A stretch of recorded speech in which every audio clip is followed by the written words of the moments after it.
Olá, turma!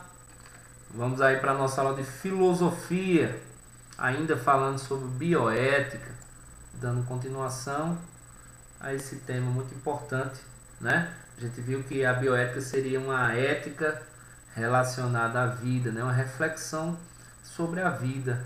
Parece ser simples, né?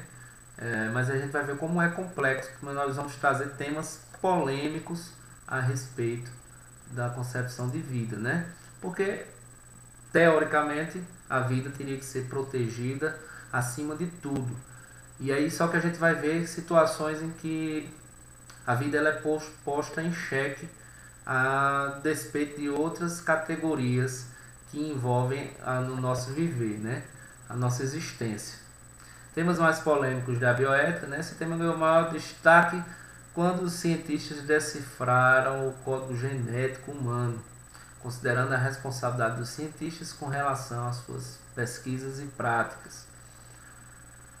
Os temas mais polêmicos dentro dessa área são a eutanásia, os testes em animais, o aborto, a fertilização in vitro, nem tão mais, mas a gente vai falar um pouco, transgênicos também, nem tão mais, a gente vai falar um pouco, e a clonagem.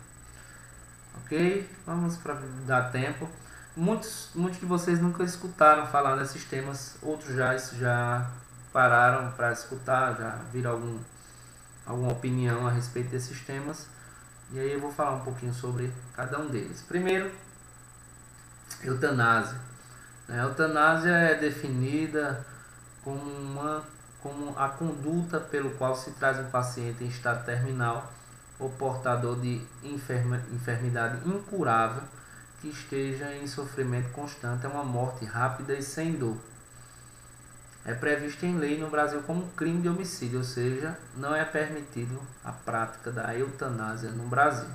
Mas em outros países é permitido, como por exemplo na Holanda, na Alemanha, né? Então a eutanásia é uma prática de morte assistida, certo? Já trazendo aqui, né, a resposta para a pergunta que eu fiz lá no início da aula, parecia que a vida estava acima de tudo, né? E nesse caso específico, sofrimento, a dor, né? A ideia de enfermidade incurável e você poder pôr fim nisso através de medicação, né? Rápido, sem dor e com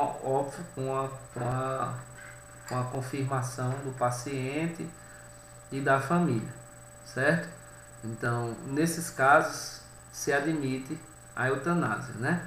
No Brasil, não é admitido, principalmente por uma questão cultural relacionado também à questão religiosa, formação religiosa histórica do Brasil, relacionada à ideia católica, onde só é Deus o que é o responsável por dar e tirar a vida, né? O homem não teria esse direito. É nisso que se sustenta argumentos que não permitem a eutanásia no Brasil, apesar de que no Brasil é permitida a ortotanásia. A ortotanásia, que é a falta de tratamento, né? Quando o paciente ele se encontra numa situação também de enfermidade incurável, mas aí ele precisa, por exemplo, para permanecer vivo, de que os equipamentos estejam ligados, por exemplo, ou que determinada medicação esteja sendo aplicada. Então no Brasil é permitido aos poucos ir retirando esses equipamentos ou diminuindo essa medicação que vai induzindo naturalmente o paciente à morte, principalmente devido à lotação das UTIs, né? Então a gente imagine só alguém que está numa situação como essa, uma pessoa, sei lá, 90 anos, não tem mais expectativa de vida, tá lá só por causa de um medicamento, e aí chega algum jovem, um acidentado, precisa daquele lugar lá na UTI. Então a gente vê muito prática de ortotanásia no Brasil, né? Mais do que inclusive é divulgado, mas é permitido, né? Porque são decisões médicas. É o médico responsável por tomar essas decisões. Então, a gente já viu aí uma polêmica envolvendo uma questão que seria primordial da vida, né? Mas muitos concordam com a eutanásia, concordam sobre a prática de morte assistida, principalmente em casos onde não há mais expectativa de vida, onde a vida daquela pessoa gera sofrimento para essa pessoa. Na Inglaterra, recentemente teve um caso de uma pessoa que pediu, né, implorou para poder receber aí a injeção da morte, mas não conseguiu, né, por causa da lei. Teste em animais, também extremamente polêmico, né? E a gente tá vendo aí um período de vacina que a gente tá passando. Os testes com animais são experimentos realizados com a utilização de animais chamados de cobaia, a fim de produzir conhecimento científico aos seres humanos, como a elaboração de novas drogas, novos métodos cirúrgicos, vacinas, terapias genéticas e etc. Né? Isso óbvio fica longe dos olhos da sociedade, mas existe hoje entidades que lutam contra esses testes. Tem uma figura forte no mundo pop aí, o Paul McCartney, né, o ex-Beatle, levanta essa bandeira aí contra os testes em animais, né? Os testes realizados em animais são uma das maiores causas de revolta dos protetores dos animais na sociedade atual. De acordo com o projeto Esperança Animal, PEA, pode-se conceituar testes em animais todo e qualquer experimento com animais cuja finalidade é a obtenção de um resultado, seja de comportamento, medicamento, cosmético ou ação de substância química em geral. Geralmente os experimentos são realizados sem anestésico, podendo ou não envolver o ato de visceração, que é abrir os animais vivos, né? Visceração é isso.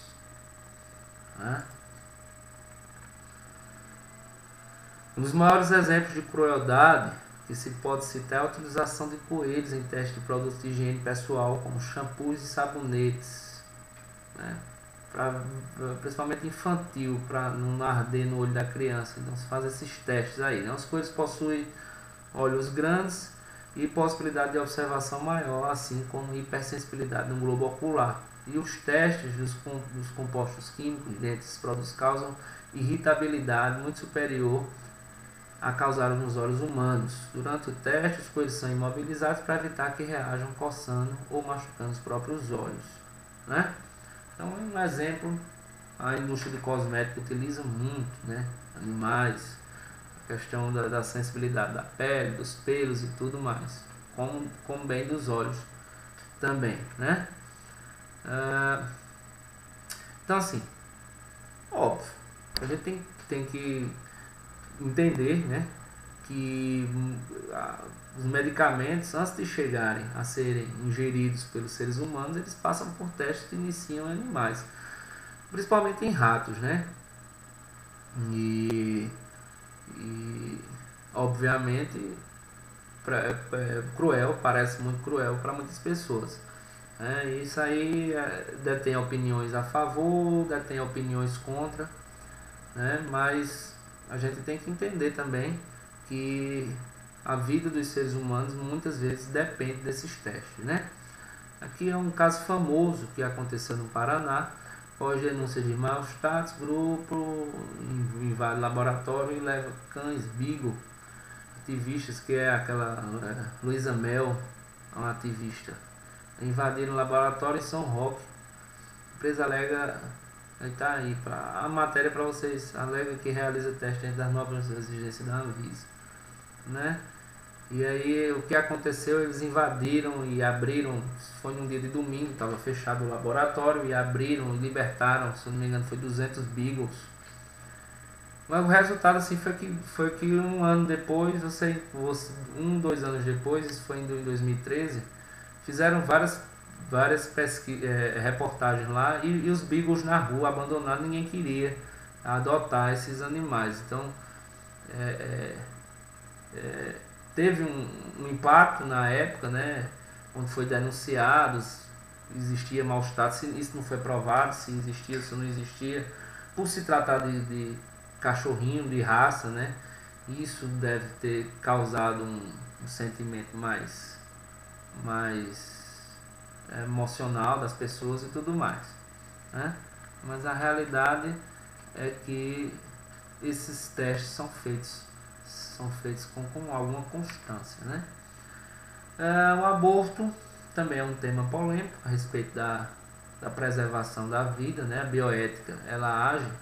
A gente vai ver depois que a bioética ela tem regras e leis que regulam todos esses temas polêmicos, viu? Por isso que eu estou apresentando primeiro os temas polêmicos, para depois nas próximas aulas a gente poder discutir essas regras, esses princípios da bioética, né? O aborto, mais corretamente chamado de abortamento, pode ser definido como a interrupção de uma gestação antes do feto atingir a sua viabilidade, ou seja, antes do período perinatal, e com o feto passando menos de 500 gramas. É um processo muitas vezes doloroso que pode causar sérios traumas na vida de uma mulher, sendo comum essas mulheres escrever sentimentos de culpa, vulnerabilidade, tristeza e frustração, né? Então existem vários tipos de aborto. O aborto espontâneo é o mais comum, né, que é gerado por causas naturais, né?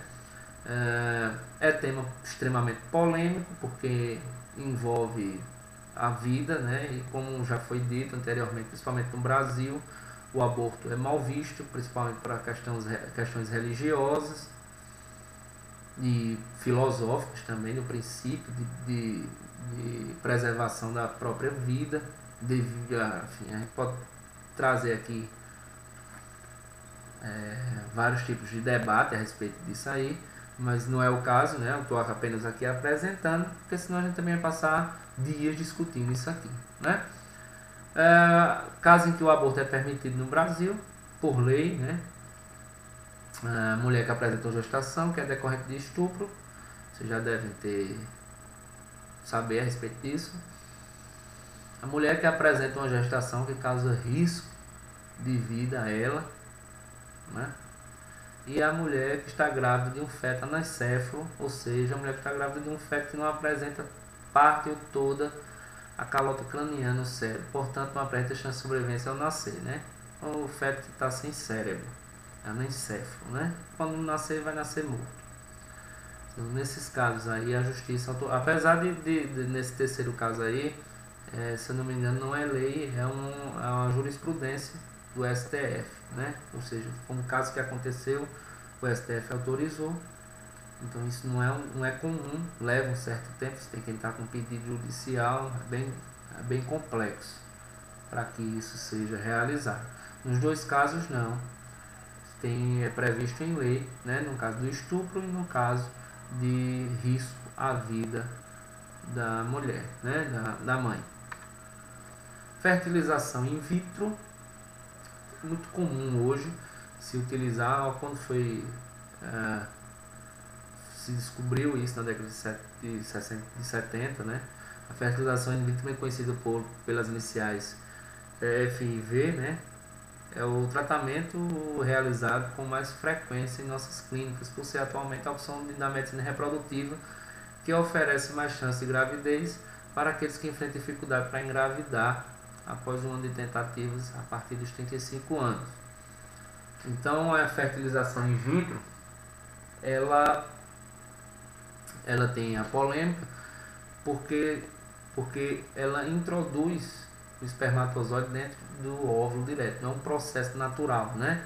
Então entra mais uma vez nas discussões relacionadas à religiosidade, a ideia de que só Deus, Deus e a naturalidade tinha a função de prover a vida e não um processo artificial científico, né? Como essa fertilização in vitro.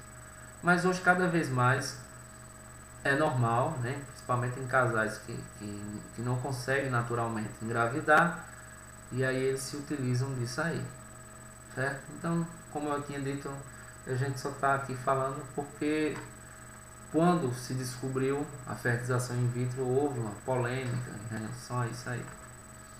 Os transgênicos também, né? Os transgênicos representam uma das ferramentas mais rapidamente adotadas na agricultura global. Embora seja importante dizer que existem produtos transgênicos aplicados na área da saúde, meio ambiente e insumos para a indústria. Na agricultura eles promoveram uma verdadeira revolução. Logo quando surgiu os transgênicos, né, que é a modificação genética dos alimentos para que eles possam, vamos dizer assim, ter um melhor rendimento, né? Por exemplo, uma plantação de milho modificada, ele consegue aguentar pragas que uma produção natural não conseguiria. Isso dá maior lucro ao produtor, maior certeza de safra, certo? E aí muita gente diz que essa modificação genética desses produtos agrícolas poderiam gerar câncer no futuro. Mais de 10 anos dos transgênicos e nada foi comprovado. Hoje nós consumimos no Brasil grande parte dos nossos alimentos são modificados geneticamente. E ninguém ingressou num processo de reclamação por isso. Principalmente esses alimentos industrializados, a grande maioria deles é transgênico, né? Transgênico versus orgânico, por que tanto medo de alimentos transgênicos? Quando fiz essa pergunta em uma roda de amigos, entre todos os medos mais comuns, não temos teste suficiente, não sabemos o efeito a longo prazo. Ouvi dizer que causa câncer, uma resposta parecia resumir tudo. Por quê? Eu acho que quanto menos mexer, melhor, né? Então, assim, essa era uma discussão na época que foi lançado os transgênicos, né? De que geraria câncer e tudo mais. Até aí o endereço dessa reportagem aí, se vocês quiserem visualizar. Tem pessoas que preferem alimentos orgânicos, né? Não só por uma questão de não serem transgênicos, mas também por sentirem-se mais naturais, inclusive alimentos que não utilizam veneno, né? Não tem lá os seus produtos químicos, enfim. Mas isso aí é uma discussão, né? Principalmente relacionada à questão do DNA, quando foi decifrado o DNA das coisas, dos alimentos e tudo mais. Clonagem, mais polêmico, na época teve até uma novela na Globo, né? O Clone, que abordou esse tema, né? Clonagem é um processo natural artificial pelo qual são produzidos clones, cópias fiéis geneticamente de outro ser por reprodução assexuada. A primeira experiência da clonagem foi a Dolly, a ovelhinha Dolly, né? O primeiro clone. O que é clonar? É um processo de obtenção do clone. Clonar um ser vivo significa obter cópias dele, né? Então, qual o problema do clone? É que futuramente isso pode gerar um comércio, as pessoas pensarem que são imortais, porque o clone é fazer uma cópia sua idêntica, né? Com o mesmo material genético. Se for feito um clone, meu clone da minha idade, ele vai ter as mesmas características genéticas que eu tenho nessa idade, né? Terá as mesmas doenças, ele terá as mesmas, isso genético, né? Terá as mesmas, a cor do cabelo, a cor do olho, um peso, depende das práticas da vida, né? Mas ele vai ter as minhas mesmas características idênticas, né? Não existe ninguém igual no mundo. O clone seria uma pessoa igual a você, né? Isso é o que levanta muitas críticas a respeito da clonagem humana. O próprio Papa João Paulo II, né, pronunciou sobre a clonagem humana, classificando-a como moralmente inaceitável. Segundo ele, a clonagem e a manipulação de embriões, mesmo com fins terapêuticos, teriam consequências imprevisíveis para a humanidade. Para a Igreja Católica, a única maneira de aceitar, de criar a vida é mediante a relação sexual de um casal unido pelo matrimônio. Então, para você ver como isso acaba gerando polêmica, né? E não se sabe, como é imprevisível as consequências. Tanto é que a ciência tem hoje a possibilidade de clonar seres humanos mas não o faz, né? Não faz e não se debate. Agora, a respeito de animais, isso já é feito, principalmente animais que tem um certo valor, né? A questão do sêmen, esses animais de corte, animais boi, cavalo, esses animais que têm um certo valor, para não se deixar, existe uma indústria genética, né? Para não deixar esses animais deixarem de existir, então se reproduz, se clonam, a indústria que é de milhões, né? Mas a respeito da clonagem humana, isso foi interrompido. Ok? Na nossa aula a gente discute.